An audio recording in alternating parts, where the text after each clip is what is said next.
This is Kelso Sturgeon. Thank you very much for attending another class at my College of Advanced Sports Handicapping. I want to apologize for the little hiatus that we took for making the videos. It's just been a tremendous task to get ready for March Madness, and I really had no time for any distractions.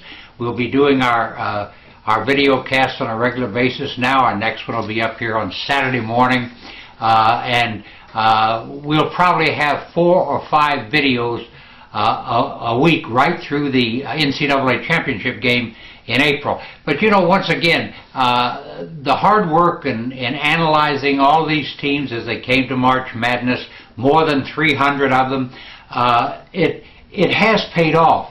I'm having an outstanding March Madness run here. By the way, tonight, Thursday night, 3-2, got the cash with my top play of the night, Missouri, in its blowout win. Last night, released my first 100-unit play of the postseason. Got the job done with Alabama, Birmingham over Tulane. Also had 3 other winners last night. I beg your pardon, on Wednesday night, UCLA, Louisville, and South Florida. Once again, the winning continues here in March Madness. You can still get on board for my entire March Madness package for just $195 charged to your major credit card. And you can play right through the NCAA championship game on April the 2nd from New Orleans.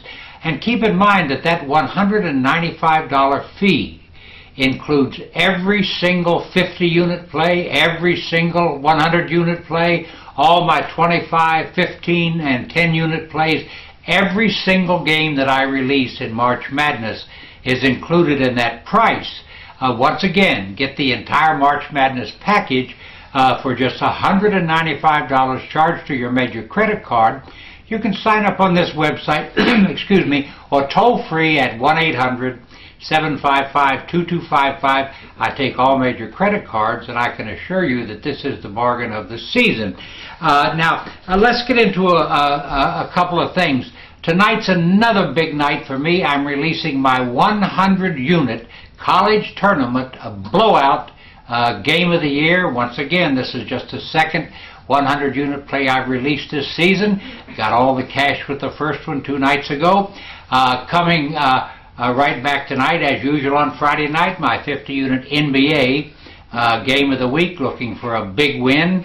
I'm 5-2 with my last 50-unit plays, and by the way, my Chairman's Club is doing an amazing job in the NBA also. 6-1 with its last 7 plays, play every single day except one in that 8-day run.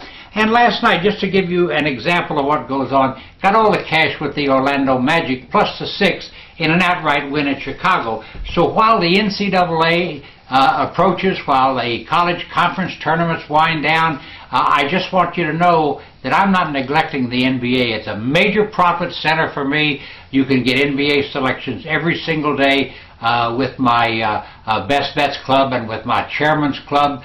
Look up all the details on this website and get on board. But once again, the colleges are in the forefront, but I'm still winning in the NBA, and in a very, very big way.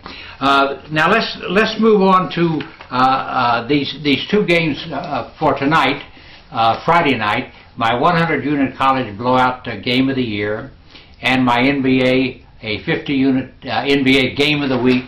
You can get both those games in a single package for $75. That will also include all my other NBA, I beg your pardon, my March Madness plays for the day. You can get the 100-unit college play, the 50-unit NBA game of the week for just $75 charged to your major credit card, available on this website and toll free at 1-800-755-2255.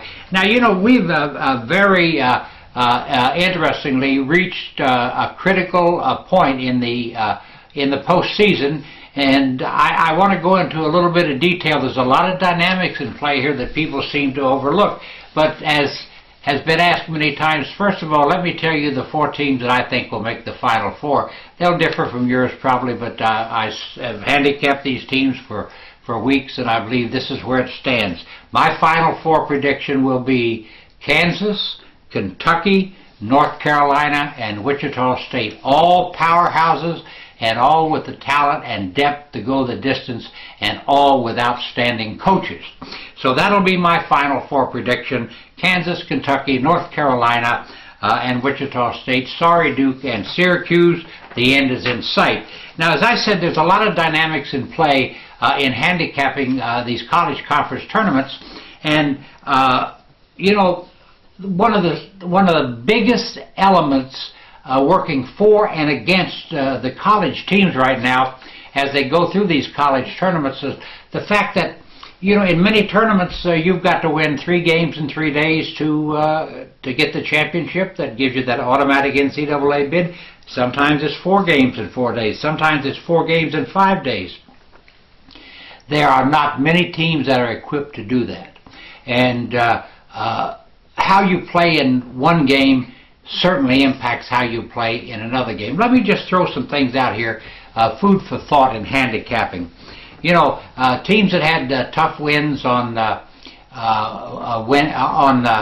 Thursday night, draining wins, coming right back to play today, and let's just discuss a little bit about them. You know, Minnesota, a 2.5-point underdog, had to go to overtime to beat Northwestern. Plays Michigan today. You have to wonder if Minnesota's out of gas. Just food for thought. Michigan drew a first-round bye. And here's an interesting game where 2 teams were pushed to the limit to get it done on Thursday. Syracuse, a 6.5-point favorite, beat Connecticut 58-55 and was, as they say, straight as a string to do it. They come back and play Cincinnati today. Cincinnati was a 3-point underdog to Georgetown and beat Georgetown 72-70 in 2 overtimes. Now, here you've got Syracuse coming off a tough game. You've got Cincinnati coming off a double tough game. And when you handicap it, there's 2 thoughts that come to my mind. You know, I look for the team that has the most depth and bench strength, and you can go look at yesterday's box score and get some idea of how deep these teams run. But once again, you've got 2 exhausted teams playing today, Syracuse and Cincinnati. I think that I'll let you be on your own on that one. If that was a tough one, how about the matchup in Conference USA, where we've got Southern Miss and Marshall getting together? Southern Miss was a 7-point favorite, slipped by Eastern Carolina last night 81-78 in overtime, and was absolutely exhausted at the end of that one. So you say, well, Marshall must have the edge then. Well, Marshall, a 1-point favorite, beat Tulsa 105-100 in 3 overtimes. So you've got one team that was all out to win in an overtime. You've got another team that went to the well in 3 overtimes to get the job done. I personally will pass this game simply because I don't think there's any way to predict which team has enough gas left in the tank to get the job done, Southern Miss or Marshall. Now, you know, San Diego State is a -6.5, beat Boise 65-62, straight as a string to do it. They're a -4-point favorite over Colorado State today, and I beg your pardon, a 6.5-point favorite. Never mind, I'm all messed up there. Colorado State is a 4-point underdog in this game, and Colorado State comes into this off a very easy 81-60 win over TCU. So you've got a team that was pressed to the limit to win in San Diego State, and one that just breezed home in Colorado State. Colorado State would seem to have a slight edge here. You've got to compare all factors with the point spread, but once again, this is a game where you've got a team that's reasonably exhausted going against one that's fresh as a daisy. It's your call. We also have Hawaii, a 5-point underdog, knocking off Idaho 72-70. Now, that was a tough game for Hawaii, to say the least. Now, they come back and play New Mexico State today in the Western Athletic Conference tournament. New Mexico State had an easy time in winning 65-49 last night over Fresno State. So once again, in this game, you've got a team that won outright as an underdog, which is always a negative factor in handicapping the next game, and was straight as a string to get the job done, playing a team, New Mexico State, that just waltzed home. Now, just a couple of other observations here before I go into some game-by-game comments.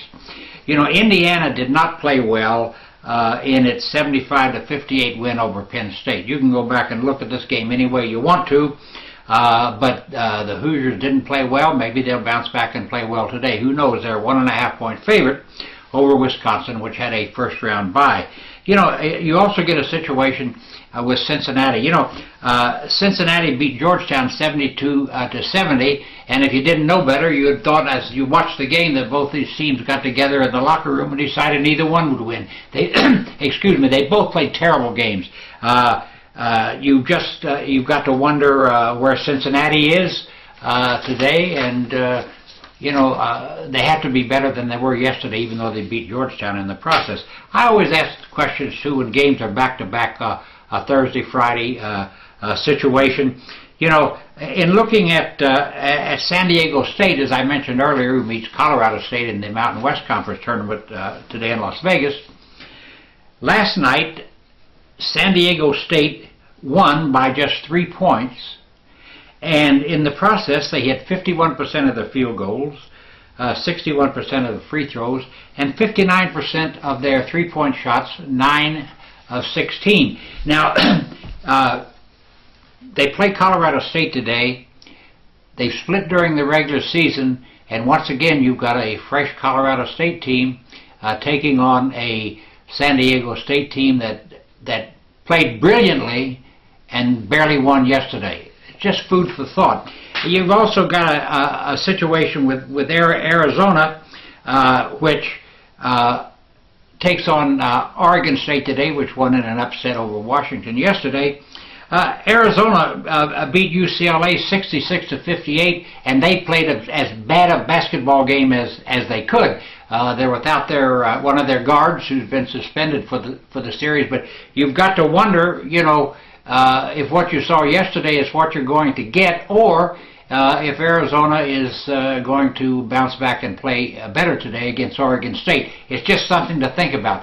While you question whether teams that played lights out on one day can repeat that performance the next day, you also look at a team that played terribly and say, well, they got to be better than this. But really, do they? You've got a situation with Missouri, which I think is fascinating. Missouri is another team that could go the distance. They have the talent, the coaching, the depth, the whatever. Now, yesterday they blew out Oklahoma State 88-70. That was my 25-unit play of the day, by the way. Excuse me. Now, they come back and play the winner of the Texas-Iowa State game, and for the record, we're shooting this for there's a few games left to be played on Thursday night, so I don't know which it'll be. But look at these figures for Missouri. They hit 59% from the floor, 11 of 15 from the free throw line, and 41% from three-point range. And you ask again, can Missouri come back and do this again? And I always look, you know, how is this going to impact the point spread? You know, my money says they can't play that well again today, but once again, the point spread will be the determining factor in what one does. Another interesting play, you know, Kansas buried Texas A&M 83-66 yesterday, and let's ask if Kansas can do this again today as they take the floor as a 6-point favorite over Baylor. These figures are stunning. Kansas hit 61% of its field goals, 19 of 28, 67% of its free throws, and was 10 of 15, 66.7% from three-point range. Now, Baylor is a very tough defensive team, and the question I ask about this matchup is, can Kansas come right back and do it again? And that is a big, big question against a powerhouse like Baylor. Now, Baylor also is in a little bit of a bounce downward mode, even though they knocked off Kansas State 82-74. Baylor hit 56% of its field goals in that game, and was in complete charge the entire distance, and as they take the floor today as an underdog against Kansas, you say, can they repeat that performance? I guess the bottom line here and what I'm saying is that when you look at these games, you've got to analyze what happened yesterday, how a team won, and note I didn't say how they lost, because if you lose, you're out. How a team won, and you've got to ask yourself, well, will they play better or worse today based on how they played yesterday? Bad teams usually, a team that plays badly on one day usually plays better the next. A team that plays lights out on one day has a very difficult time of repeating that form in a game that follows in just 24 hours. All of this is just food for thought. What's not food for thought is the two big games I'm releasing tonight, my 100-unit college blowout tournament game of the year and my 50-unit NBA game of the week. You can get both those games in a single package for just $75. Your best bet, too, might be just to get on board for my March Madness package for just $195. Play right through the NCAA championship game on April the 2nd in New Orleans. Once again, $195 for that package. Charged to your major credit card. You get every single 100-unit play, every single 50-unit play, every single play that I released in March Madness. Once again, $195 for the entire March Madness package, charged to your major credit card. I appreciate very much you tuning in today. I'll be right back here on Saturday morning for a rundown of the Saturday-Sunday games and how we intend to handle these matchups. Thanks again.